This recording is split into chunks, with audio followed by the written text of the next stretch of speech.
ধেয়ে আসছে ঘূর্ণিঝড় রেমাল। কলকাতা সহ পশ্চিমবঙ্গের 6 জেলায় রেড অ্যালার্ট জারি।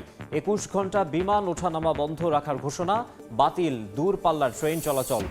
এবং পর্দা নামল কান চলচ্চিত্র উৎসবের। স্বর্ণ পান জিতল শন বেকারের আনোরা। সেরা অভিনেত্রী হলেন 3 জন, সেরা অভিনেতা মার্কিন তারকা জেসি প্লেমন্স।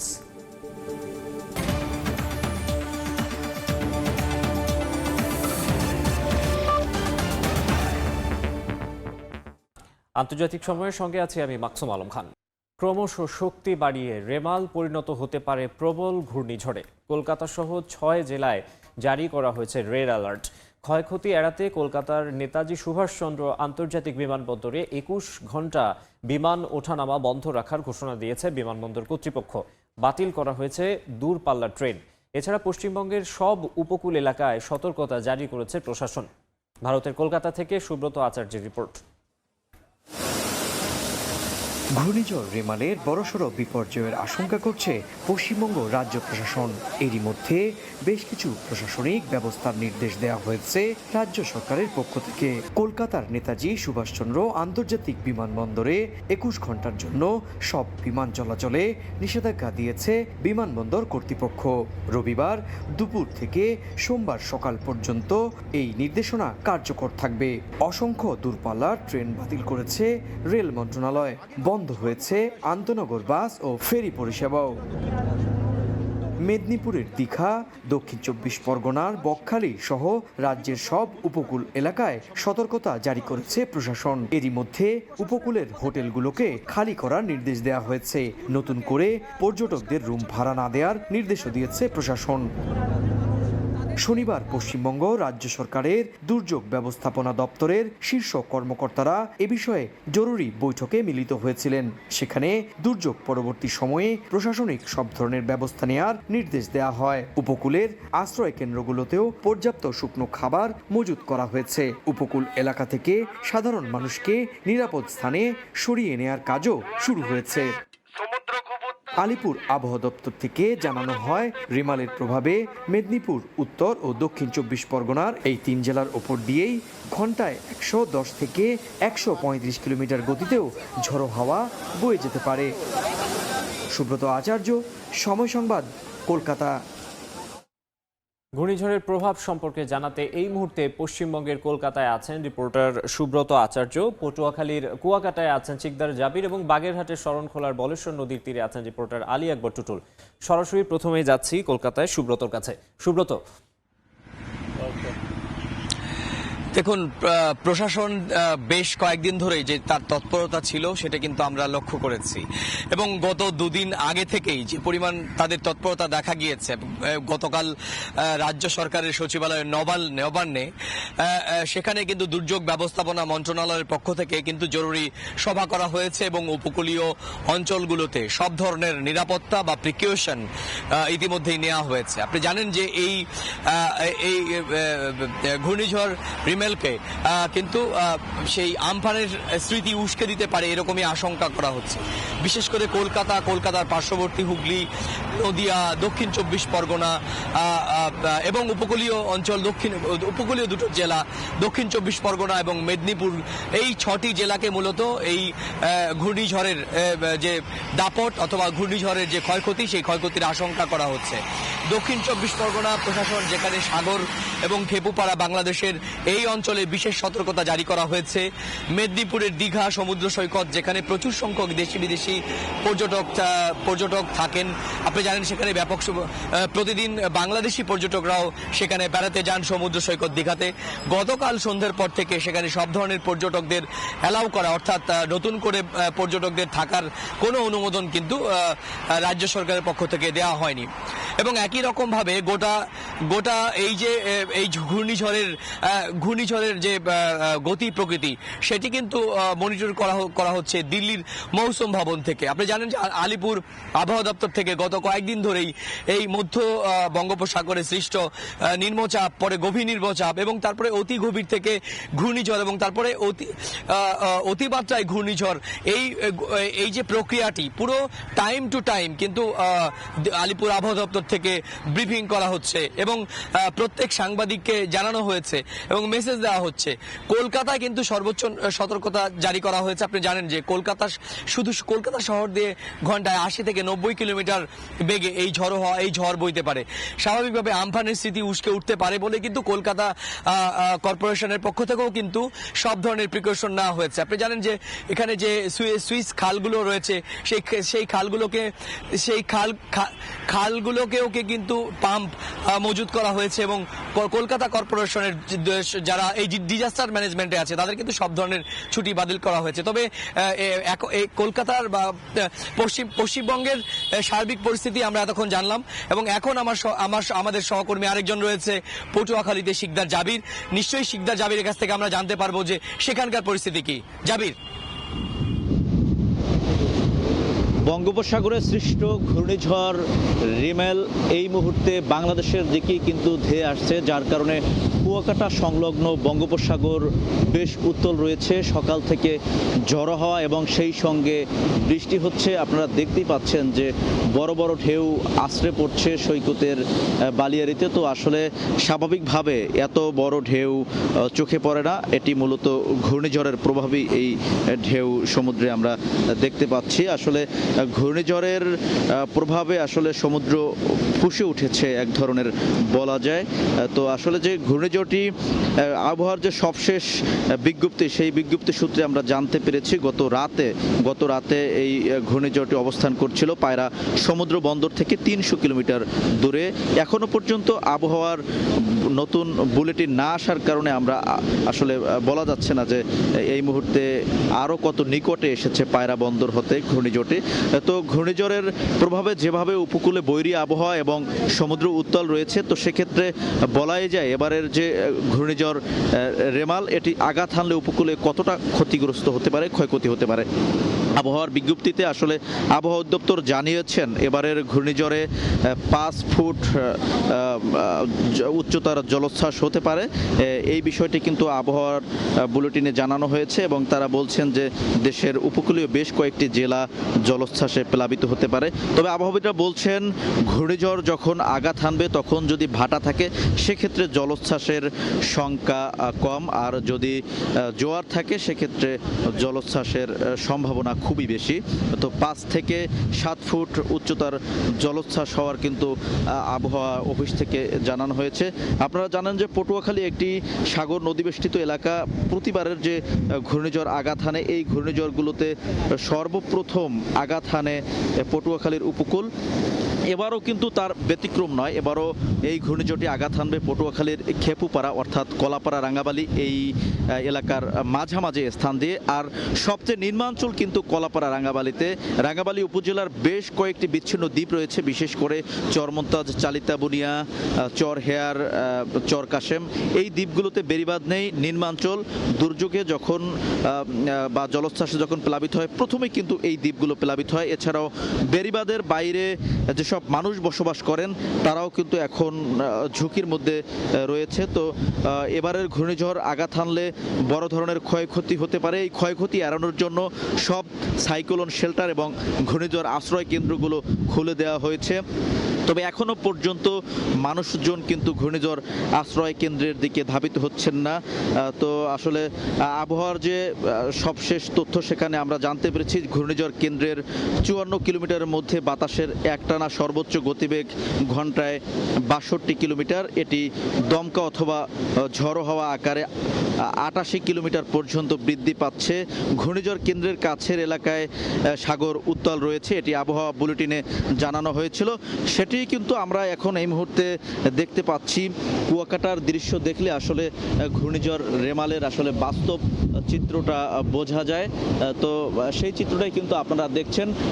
আজ সন্ধ্যায় ঘূর্ণিঝড় রিমেল এটা কিন্তু আঘাত হানতে পারে, সেই আশঙ্কার কথা জানিয়েছে আবহাওয়া অফিস।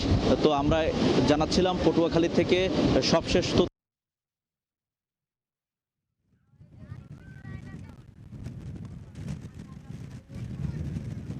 সুন্দরবন উপকূলীয় জেলা বাগেরহাট, এই বাগেরহাটের শরণখোলা ভলেশ্বর নদীর পাড়ে এই এখন আমরা যেখানে আছি, এবং এই রিমেলের প্রভাব কিন্তু এখানে গত রাত্রে থেকে আসলে শুরু হয়েছে। যেমন রাত্রে কিন্তু প্রচণ্ড বাতাস এবং থেমে থেমে বৃষ্টি, এবং আজকে কিন্তু সকাল থেকেই কিন্তু বৃষ্টি আমরা দেখেছি, এবং প্রচণ্ড যে নদীতে ঢেউ রয়েছে সেই ঢেউয়ের কারণে মানুষের মধ্যে এক ধরনের উদ্বেগ উৎকণ্ঠা চলছে। আমরা দেখছি যে আসলে প্রচণ্ড ঢেউ নদীতে, এবং নদীর পারাপার এখানে কিন্তু বন্ধ হয়ে গেছে। এখানে কিন্তু একটা ফেরি ছিল, সেই ফেরিটাও কিন্তু এবং পিরিজপুরের সাথে কানেক্টেড, এটাও কিন্তু বন্ধ হয়ে গেছে, কারণ প্রচণ্ড যে বলেশ্বর নদীর ঢেউ এ কারণে বন্ধ হওয়ার কারণে মানুষের মধ্যে এক ধরনের উদ্বেগ উৎকণ্ঠা রয়েছে। আমরা জানি যে আসলে এই অঞ্চলে যে প্রায় দুর্যোগ, এই দুর্যোগের সাথে কিন্তু এখানে মানুষ ওতপ্রোতভাবে জড়িত। তারপরেও কিন্তু তাদেরকে নিরাপদে নেওয়ার জন্য এখানের মানুষের জন্য এখানে মাইকিং করছে, এবং বিভিন্ন রকমের স্বেচ্ছাসেবক কমিটি রয়েছে। তবে বাগেরহাটের 359টি যে সাইক্লোন শেল্টার রয়েছে, সেই সাইক্লোন শেল্টারে কিন্তু আশ্রয় নেওয়ার জন্য সকাল থেকেই কিন্তু তারা মাইকিং করছে। 7 নম্বর বিপদ সংকেত দেখা গেলেও কিন্তু এখানে কিন্তু এখন আমরা দেখছি যে আসলে প্রচণ্ড যে বাতাস, এই প্রচণ্ড বাতাস এবং ঢেউ আশ্রে পড়ছে উপকূলে, এবং উপকূলে আশ্রে পড়ার কারণে কিন্তু আসলে এই বড় ধরনের যে ঘূর্ণিঝড় আসতে পারে এমনটাই কিন্তু আশা করছে এখানকার মানুষ। আপনার দর্শক দেখছেন যে আসলে যে বলেশ্বর নদীর যে ভয়াল বলেশ্বর বলে অঞ্চলের মানুষ, সেই ভয়াল বলেশ্বর কিন্তু এখানে দাঁড়িয়ে, এবং দেখা যায় যে আসলে প্রচণ্ড যে ঢেউ, এই ঢেউ কিন্তু উপকূলে আসছে পড়ছে, এবং রেমালের যে প্রভাব, সেই প্রভাব কিন্তু শুরু হয়েছে। এ কারণে মানুষের মধ্যে এক ধরনের উদ্বেগ উৎকণ্ঠা কিন্তু রয়েছে। তারপরেও কিন্তু এখনও পর্যন্ত কোনো আশ্রয় কেন্দ্রে আমরা কাউকে দেখি নাই যেতে, এবং আমরা কথা বলছিলাম এখানে যারা প্রশাসন রয়েছেন, স্বেচ্ছাসেবক রয়েছেন, তারা বলছেন যে দুপুরের নাগাদ কিন্তু তারা এবং সকলকে আশ্রয় কেন্দ্রে নেওয়ার জন্য তারা বারবার কিন্তু বলছেন। তবে এখনও পর্যন্ত কোনো আশ্রয় কেন্দ্রে কোনো মানুষ এখনও পর্যন্ত কিন্তু যায়নি। তবে যে আতঙ্ক বিরাজ করছে, সেই আতঙ্ক কিন্তু এখনও কিন্তু আমরা লক্ষ্য করছি যে প্রচণ্ড ঢেউ এবং মাঝে মাঝে বৃষ্টি হচ্ছে, এবং প্রচণ্ড যে বাতাস, সে বাতাস বইছে। এ কারণে কিন্তু এই এলাকার মানুষ এখনও কিন্তু সেই রকম ভীতির মধ্যে রয়েছে। তারপরেও আমি বলবো যে এখানে যে জেলা প্রশাসন জানিয়েছে 359টি আশ্রয় কিন্তু তারা কিন্তু নেওয়ার জন্য আপ্রাণ চেষ্টা করছেন, এবং তারা সব ধরনের কিন্তু প্রস্তুতি নিয়েছেন। এছাড়া আসলে তাৎক্ষণিকভাবে জরুরি ভিত্তিতে যে শুকনো খাবার এবং অন্যান্য যে সামগ্রী রয়েছে, পানির ব্যবস্থা রয়েছে, এবং প্রত্যেকটা সাইক্লোন শেল্টারে কিন্তু আলোর ব্যবস্থা করেছেন এবং তারা রাখার জন্য। এবং এই প্রচণ্ড ঢেউয়ের কারণেই কিন্তু এখানে বোঝা যাচ্ছে যে আসলে ঘূর্ণিঝড়ের যে প্রভাব, সেই প্রভাব কিন্তু এখানে লক্ষ্য করা গেছে। তবে এই ভেড়িবাঁধের পাশে আশ্রয় মানুষগুলো এখন রয়েছে। এই ছিল আমার কাছে বাগেরহাটের শরণখোলার এবং বলেশ্বর নদীর থেকে রিমেলের প্রভাবের সবশেষ খবর। ঘূর্ণিঝড় রেমালের প্রভাব সম্পর্কে জানাতে আমরা শুরুতে যুক্ত হয়েছিলাম ভারতের কলকাতায়, এছাড়া পটুয়াখালী এবং বাগেরহাট থেকে যুক্ত হয়েছিলেন আমাদের সহকর্মীরা। $4 লাখ চুরির ঘটনা ধামাচাপা দিতেই যুক্তরাষ্ট্রের নিউ ইয়র্কে খুন করা হয় রাইড শেয়ারিং অ্যাপ পাঠাওয়ের সহ প্রতিষ্ঠাতা ফাহিম সালেহকে। তদন্তে পাওয়া তথ্যের বরাত দিয়ে এই তথ্য জানিয়েছেন মামলার আইনজীবী। যুক্তরাষ্ট্র থেকে লস্কর আল মামুনের রিপোর্টে বিস্তারিত। 2020 সালের 13 জুলাই নিউ ইয়র্কে নিজ অ্যাপার্টমেন্টে খুন হন বাংলাদেশি বংশোদ্ভূত ফাহিম সালেহ। হত্যাকাণ্ডে জড়িত থাকার অভিযোগে কয়েক মাস পরেই ব্যক্তিগত সহকারী টাইরেস হ্যাসপিলকে গ্রেপ্তার করা হয়। হ্যাসপিল ঠিক কী কারণে ফাহিমকে হত্যা করেন তা জানতে লেগে গেল প্রায় 4 বছর। মামলার তদন্তকারী কর্মকর্তা ও আইনজীবীরা জানান, মোটা অঙ্কের অর্থ চুরির ঘটনা ধামাচাপা দিতেই হত্যা করা হয় তথ্য প্রযুক্তি উদ্যোক্তা পাঠাওয়ের এই সহ প্রতিষ্ঠাতাকে। গত শুক্রবার মার্কিন সংবাদ মাধ্যমগুলোর এক প্রতিবেদনেও এ তথ্য উঠে আসে। ফাহিম হত্যা মামলা দায়েরের 3 মাস পর নিউ ইয়র্কের ম্যানহাটনের একটি আদালতে হ্যাসপিলের বিরুদ্ধে সেকেন্ড ডিগ্রি মার্ডার অভিযোগ গঠনের মধ্য দিয়ে শুরু হয় বিচার কাজ। মামলার শুনানিতে জানা যায়, নিউ ইয়র্কে ফাহিমের কোম্পানি আর্থিক ও ব্যক্তিগত বিষয়গুলো দেখভাল করতেন হ্যাসপিল। এ সুযোগে প্রায় $4 লাখ চুরি করেন। ধরা পড়ার পরও ফাহিম হ্যাসপিলের বিরুদ্ধে কোনো আইনি পদক্ষেপ না নিয়ে বরং অর্থ পরিশোধের সুযোগ দেন। কিন্তু দ্বিতীয় দফায়ও অর্থ চুরি করেন হ্যাসপিল। আইনজীবীরা বলছেন, চুরির অর্থ ফেরত না দেয়া ও আইনি পদক্ষেপ এড়াতে হ্যাসপিল ফাহিমকে হত্যার পরিকল্পনা করেন। আদালতে আইনজীবীরা ফাহিম হত্যাকাণ্ডের বিবরণে জানান, হত্যাকারী প্রথমে মুখোশ পরে এক ধরনের বৈদ্যুতিক যন্ত্র ব্যবহার করে ফাহিমকে অজ্ঞান করেন। সেই যন্ত্রের সূত্র ধরে পুলিশ হ্যাসপিলকে শনাক্ত করে। দোষী সাব্যস্ত হলে হ্যাসপিলের যাবজ্জীবন কারাদণ্ড হতে পারে। তবে তার আইনজীবীদের আশা, কথিত মানসিক অবস্থা বিবেচনায় কমতে পারে সাজার মেয়াদ। ফাহিম সালের বাবার বাড়ি চট্টগ্রামে। যুক্তরাষ্ট্রের বেন্টলি বিশ্ববিদ্যালয়ে ইনফরমেশন সিস্টেমে পড়াশোনার সময় 2014 সালে ঢাকায় ফিরে যৌথভাবে পাঠাও অ্যাপ চালু করেন ফাহিম। এছাড়াও নাইজেরিয়ায় গোকান্ডা নামে আরেকটি রাইডিং শেয়ার প্ল্যাটফর্ম চালু করেন। Website developer Fahim adventure capital global নামক একটি ভেঞ্চার ক্যাপিটাল প্রতিষ্ঠানেরও উদ্যোক্তা ছিলেন। লস্কর আল মামুন, সময় সংবাদ, যুক্তরাষ্ট্র।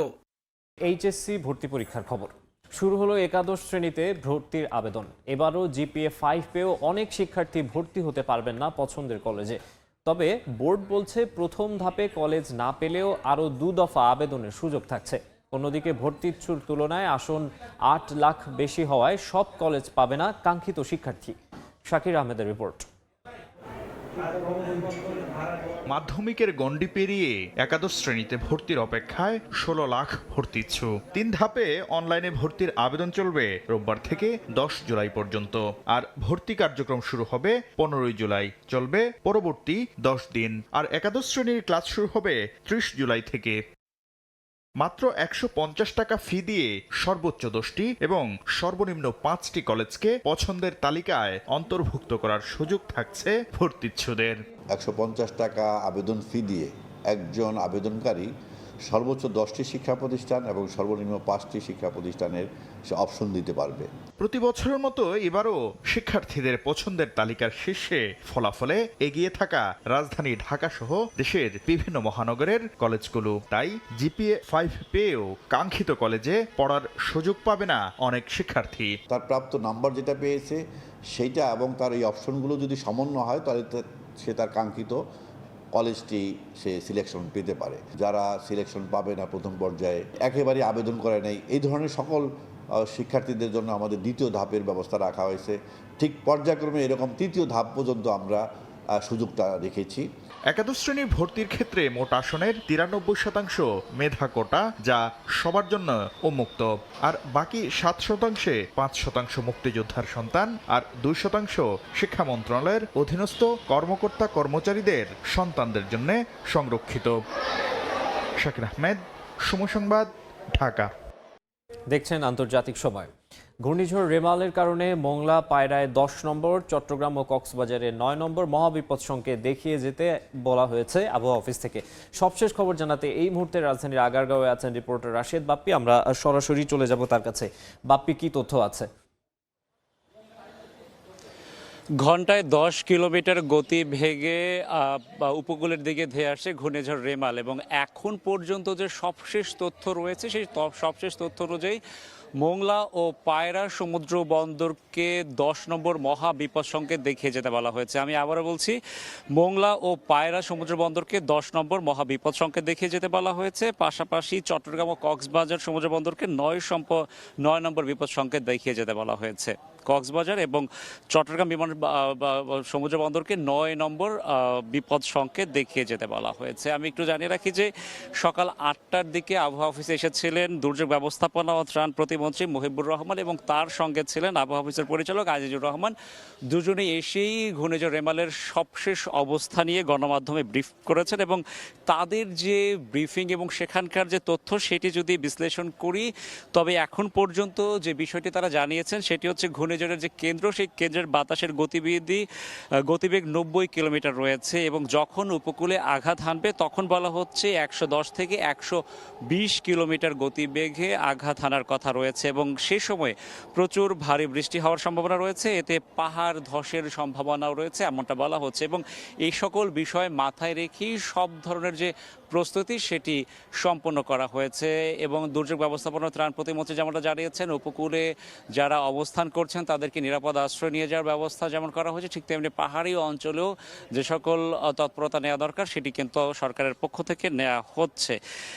এখন পর্যন্ত 4,000 মানুষকে নিরাপদ আশ্রয়ে নেওয়া হয়েছে এবং বাকি 50% মানুষকে নিরাপদ আশ্রয় নিয়ে যাওয়ার যে পরিকল্পনা সেটি সরকারের তরফ থেকে নেওয়া হয়েছে। পাশাপাশি এখন পর্যন্ত যে বিষয়টি বলা হয়েছে যে দুপুরের পর থেকে রেমালের ঘূর্ণিঝড়ের অগ্রভাগের প্রভাব পড়তে শুরু করবে এবং মধ্যরাতে মূল অংশ উপকূলে অর্থাৎ পটুয়াখালী খেপুপাড়া সেই অঞ্চলে আঘাত হানবে এবং আরেকটি যে বিষয় সব থেকে গুরুত্বপূর্ণ, ঘূর্ণিঝড় যখন আঘাত হানবে তখন জলোচ্ছ্বাস কী পরিমাণ হবে সেটিও কিন্তু একটি অন্যতম বিষয়। এবং এখন পর্যন্ত যেটি বলা হয়েছে মধ্যরাতে যখন আঘাত হানবে তখন জোয়ার রয়েছে উপকূল অতিক্রম করার সময় এবং সেই সময়ে 10 ফুট জলোচ্ছ্বাস হওয়ার সম্ভাবনা রয়েছে। এটি কিন্তু সব থেকে গুরুত্বপূর্ণ। আমরা যদি বিগত ঘূর্ণিঝড়ের কথা চিন্তা করে দেখি, বড় বড় প্রলয়ঙ্করী যে ঘূর্ণিঝড়, সেই ঘূর্ণিঝড়গুলো তখনই মাথাচাড়া দেয় যখন জোয়ার থাকে এবং এখন পর্যন্ত এই যে ঘূর্ণিঝড় রেমাল সেটি আঘাত হানার সময়ও জোয়ার থাকবে এমনটাই আশঙ্কা করা হচ্ছে এবং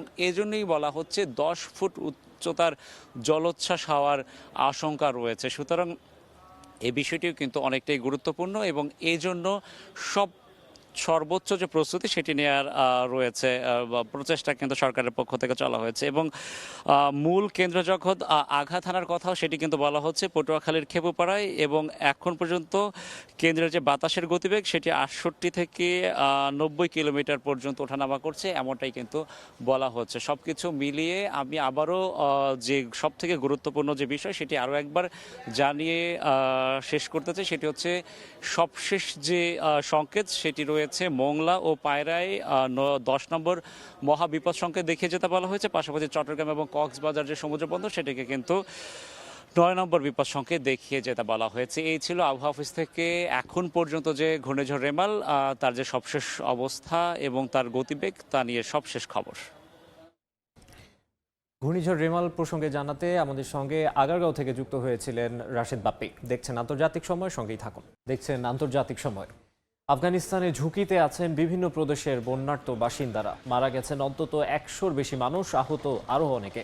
ক্ষতিগ্রস্ত হয়েছে বাড়িঘর ও জনজীবন। পানির স্রোতে ভেঙে গেছে রাস্তাঘাট ও সেতু। যোগাযোগ ব্যবস্থা ব্যাহত হওয়ায় অনেক প্রত্যন্ত অঞ্চলে ত্রাণ নিয়েও পৌঁছাতে পারছেন না কর্মীরা। চলতি মাসের 16 তারিখের বন্যায় নিকটস্থ পাহাড় থেকে পাথর গড়িয়ে এসেও ক্ষতিগ্রস্ত হয়েছে বহু সড়ক। এই ছিল আন্তর্জাতিক সময় সংবাদে সঙ্গে থাকবেন আফরোজা মুটুশি। ধন্যবাদ মাকসুম। সময় সংবাদ নিয়ে ফিরছি কিছুক্ষণ পর, সঙ্গেই থাকুন সময়।